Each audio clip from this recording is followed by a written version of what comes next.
Well, here we go again. This feels good, doesn't it? This is more like it. This is more like the trail I'll be doing for Race to the King in 4 weeks' time. Hopefully that race will be over and I'll be in a tent at the end, sleeping it off. Good 63-mile run. But this feels more like what I'm doing. All hilly trails along the coast and in the hills. Let's go. I've got a bit to talk about. This one is mainly to do with, it's been 6 months pretty much on the nose that I've stopped drinking alcohol. It feels like a nice little milestone to be doing this sort of run as well. So let's get tucked into it and I'll talk a little bit on the way. Okay, let's go. Okay guys, welcome back to Steve Runs, channel created for like-minded people looking to become fitter, healthy people. If that sounds like you, hit the red subscribe button below. Let's go on our running journeys together. Right, I'm in the darker part of this little route here. It's a coastal run, it goes through the foresty bit as well, but this is imitating what I'm going to be doing soon for 63 miles. Today's only 6, so it's a shame that everyone's 10 times longer, but it's a little taster of the sort of thing I'll be doing. So, firstly, quick incidental chat. Yesterday, a friend of mine who I speak to in the butchers, called Pete, he texted me, he wrote to me on my Strava run yesterday morning and said, wait a minute, I just ran past you. But bear in mind, we've travelled 3 hours to get to our holiday destination. I knew he was doing a ultra marathon, and when we were sat having a drink yesterday in one of the bars, it was a cut through point for the ultra runners, and Peter ran through it while we were there, not to see, but just to match up the two places where I was sat and he was running. Unbelievable coincidence, 3 hour drive away. He just happened to come through where we were having a drink. I think that's mad, he might not, that is. Anywho, this is what I'm up against today. Can't get much better than that for a Sunday morning run. But the main subject of this video is that I gave up drinking about 6 months ago today. And quick backstory on that, I used to drink a fair bit. I wouldn't say I had a drinking problem. I had a bit of a binge drinking problem. I used to love Saturday night. When I was younger, without kids, I used to love Thursday, Friday, Saturday night. I used to drink too much that I couldn't even talk great. Ask any of my friends. I was a bit of a mess, really, to be honest. My hangovers were so terrible. Next day, they'd write me off. I felt like I needed to go to hospital, not just lay in bed weren't enough. Paracetamols galore. Terrible, really. And I think now, I don't really know why I put myself through that, but there's no regrets because I've seen a lot of fun things whilst I'm drunk, like you do. A lot of good stories happen at that time. I feel like I've seen it all. Another thing was a bit of a, I say serious medical issue, something that popped up from that. So let's get out of the wind. Is that I used to pass out, and when they say, oh, you passed out drunk, I used to proper like collapse, as they say. What would happen is I'd have a certain threshold amount of alcohol, because it only happened then. When I'd go for a wee in the middle of the night, whenever, at a certain time, my body would just collapse. And I mean, the blood pressure forced from a change so fast when I went for a wee and I was tired or whatever, that I would literally go down. Sometimes with my pants up my waist, sometimes completely done up, like a little delay reaction. But it's called micturition syncope. Syncope just means fainting. But the problem with that is, a lot of people get really hurt or deaf by falling and hitting their heads on the bath, the sink, all the hard white stuff that's in your bathroom. I've woke up with my head bent up against the wall. I've woke up to my wife calling 999, not knowing why I've gone down. So I eventually went to the doctors. I've also woke up laid on my back in a toilet in Bournemouth on a stag do, laid there by myself. Like, what the hell am I doing laid here? So confused. So I eventually went to doctors about that. They stopped me driving, I needed brain scans, heart scans, all the full works to see why that was happening. You know, they had some idea why. They needed to do their tests to make sure it wasn't something other medical. It was actually, you know, happened to be the ictericia syncope. So this is when I thought, do you know something? It's time to look at myself a bit here. That's one of the little symptoms I'm getting from having too much to drink. Maybe I need to stop. If that sounds like you, and you're watching this because you're thinking of stopping drinking, let that be a reason of something that can happen sort of randomly. Okay, so with that slight health scare I got, I decided to knock it on the head at New Year's Eve when I was coming up to 40. And the reason for that was for passing out, hangovers, everything that comes with it, looking generally rough. People are like, "Cool, you look like crap." Like, oh, I ain't done nothing this week. I'm just pale, look rough. I got into running. It really used to knacker my running up. I'd be so hungover on a Sunday. If I was planning to go out, my Sunday run would never get done. And for me, that's the main long running day.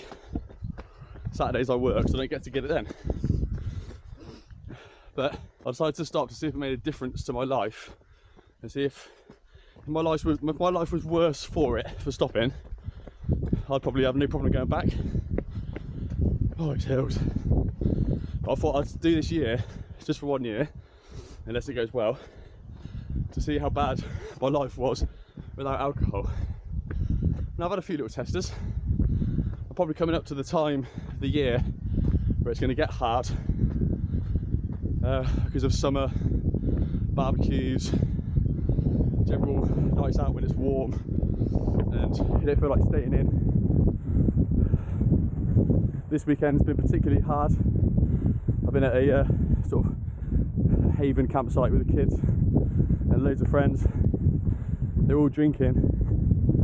And this has been my biggest test, really, to see if I can get through without getting drunk. I've also been to watch England at Wembley against Brazil. It was a bit of a test, but I passed, no problem. So far, I've made it up to 6 months without a drink. Like I say, I'm a serial drinker. I'm not clucking to have some, but I do like to enjoy the occasion when everyone else is doing it. So it can be done, people. You may drink more than I did, you may not, but if you really want to make the life change, you can do it. It's not impossible, you just got to say no. Think about your Sundays. You're not going to be hungover at the end of it. All the other health benefits that come with stopping, with cancer and liver disease, all that sort of stuff. It's just worth it. What I can say is, I don't really feel much difference in my body. If anything, I'll put a bit of weight on. It's like I ain't got many vices left, but to maybe have a good bit of food and whatnot. I don't want to feel like I'm turning into a boring old man. Like, my friends have actually been very supportive. They don't give me crap for doing it, which was my biggest worry. I thought I'd say, "Oh, what are you doing? Blah blah blah." Actually, most of them are saying fair play to you. I think when you get to the point of age where everyone's considering stopping for a bit, they're a bit more accepting of it. When I was a bit younger and I tried it at 25, "Oh, what are you doing, you weirdo?" But this time, I feel like I've hit a nail on the head, and I'll see how far it goes. My ultra's 4 weeks away. I was almost tempted to have a drink after that, but I may just not. I might just keep going and see how good life is without. Right, let's go back up these hills quick.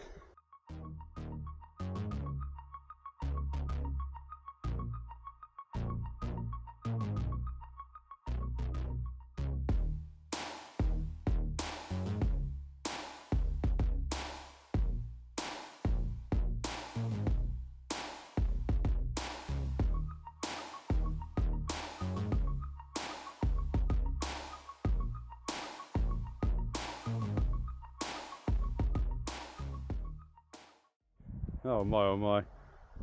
This is just, God. Those of you who live on the coast ever get bored of this? On a nice sunny morning like this, do you ever get bored of that? I don't know if I would. Unbelievable. So far down, so much like a sandy beach, but got to appreciate the beauty there, haven't you, really?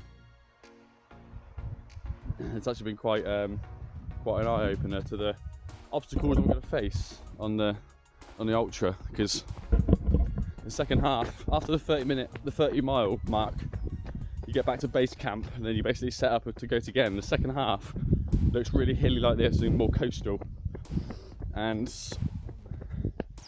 it's good to see some of the obstacles you come across, just simple ones like the thin trails, the muddy patches, the steps that you come against when you've got to go up a steep hill. They put wooden steps in there, and that second half when your quads are fully shot to bits, it makes you you think it's all just sort of grassy hills, but it's going to be all sorts of just little things to tackle. For my first ultra, I can't believe it's 63 miles, man. I don't know what I was thinking when I booked that, but I'm keen, ready to go. I just know I'm going to be in bits towards the end of it. Just got to get the mental game right, make it to the end. I mean, the 6 mile one is tiring, to be truthful. Oh, there you go, obstacles. But anyway, to go test yourself, this is by going in balls deep on it and try and tackle it and see how you get on. You never know till you try. Okay, let's get back to this house. Okay, so what I would say for people that are looking to stop is that it seems like people are saying the non-alcoholic drinks have got better over the years. I bought some Coronas. They put it in a light blue bottle, so it's really obvious you're doing it, but not many people notice really. But they do taste better now. They don't just taste like shandy, they taste like booze without the booze. I mean, I don't particularly miss the taste of beer. I'd rather have a lemonade, but sometimes it's easier just to fit in to the social situation. When people don't know how to ask questions, you just drink. Like I say, you get a little fuzz in your head because your brain's telling you, oh, you've got a beer here. Old habits. It just makes you feel light-headed like you've had one, which is a little bonus. But you'd probably be fine having non-alcoholic cider, non-alcoholic beers, or just drink straight lemonade and just say, oh, fuck you, I don't drink now, I'm enjoying myself anyway. And just best to get amongst it and just sort of act like you did when you was on it, in the jolly way, rather than the way that you go too far, have too many, and people start wondering how drunk you are. So, at that note, I just reached the top of this stunning little part. And that's a perfect ending to the video, because this is exactly what I would have missed if I was out on the drink last night. Everyone was out having one. I felt like getting involved and didn't.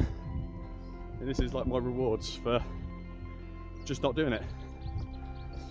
Call me boring, whatever, but this feels better to me than a few hours of drunk memories that I've had already, and then being laid in bed for the whole day and being a write-off, potentially drink driving home for 3 hours. It may not be out your system, no one really knows. There you have it. So hopefully that's given some incentive to give it a try. If you watch this, you might be thinking about it. Just say it can be done. It's worth it, especially if you're a runner or just feel like you drink too much, you get out of control. Give it a spin for 6 months to a year, see how much your life changes, whether it's for better, for worse, how you look. I look forward to seeing how I look in a year's time. Sorry, I had 6 months time. It's been a full year, and I'll update you again then. Alrighty, from the coast, sunny Weymouth, Steve runs. See you on the next one. Peace.